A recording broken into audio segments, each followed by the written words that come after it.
Hello বন্ধুরা, কেমন আছে সবাই? আমি মিঠু। নতুন আরেকটা রেসিপি নিয়ে চলে আসলাম তোমাদের সবার সামনে। শ্রাবণী কিচেনে তোমাদের সবাইকে স্বাগত। আজ আমি নিয়ে আসলাম তোমাদের জন্য বেগুন পোড়া রেসিপি। বেগুন পোড়াটা সবাই করতে জানে, এটা দেখানোর কিছু নেই, কিন্তু যারা নতুন হয়তো রান্না শিখছো তারা কিভাবে করবে ভাবছো, তাদের জন্য হয়তো আমার এই ভিডিওটা তোমাদের হেল্প হবে।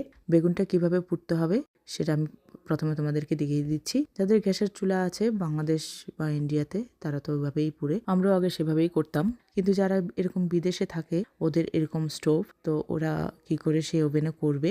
অনেকে আমার কাছে জানতে চেয়েছিল আমি কিভাবে করি, তাই আমি কিভাবে করলাম সেই ভিডিওটাই আজকে পুরোটা তোমাদের সাথে শেয়ার করলাম। বন্ধুরা, আমি বেগুনটাকে ভালো করে জলে ধুয়ে শুকনো করে মুছে নিয়েছি। তারপর একটা ছুরি দিয়ে একটু করে কেটে কেটে দিলাম। তারপর এর গায়ে একটুখানি তেল মাখিয়ে নিব। তারপর র্যাপিং পেপার, যে ফয়েল পেপারটা আছে, সেই ফয়েল পেপারে এটাকে ভালো করে মুড়ে দেব। মোড়ানোর সময় খেয়াল রাখতে হবে যেন কোনো দিক ফাঁকা না থাকে।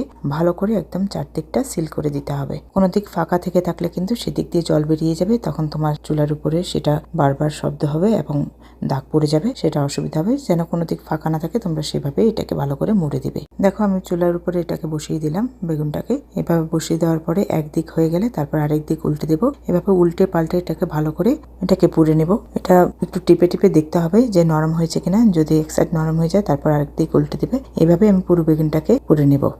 এটা ভেতরটা সিদ্ধ হয়ে যাবে। এটা যখন হয়ে যাবে তখন তুমি দেখেই বুঝে যাবে, তখন তুমি এটাকে নামিয়ে নেবে।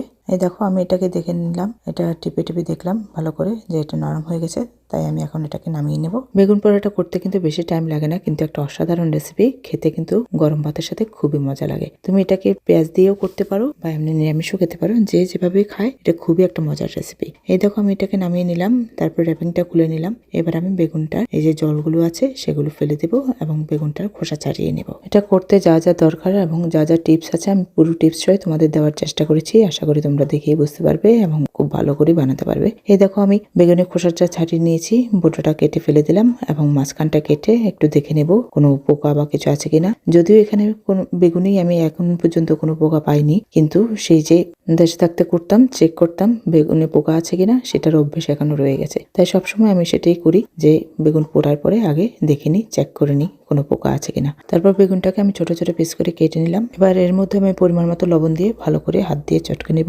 চটকে তারপর এটাকে একটা বাটিতে ট্রান্সফার করে নেব। এর সাথে দেওয়ার জন্য আমি ধনেপাতা আর কাঁচামরিচ আমি কুচি করে কেটে নিয়েছি। তারপর এর মধ্যে আরেকটা সরষের তেল লাগবে, সেটাও রেডি করে রাখলাম। এবার আমি এই মাখাটাকে একটা বাটিতে নিয়ে ধনেপাতা, কাঁচামরিচ এবং সরষের তেল দিয়ে ভালো করে মাখিয়ে নিব। ধনেপাতা আমি এখানে পুরোটা দেবো না, আমি একটুখানি গার্নিশ করার জন্য রাখবো। তোমরা চাইলে এই সময় কাঁচা পেঁয়াজও এর সাথে অ্যাড করে দিতে পারো।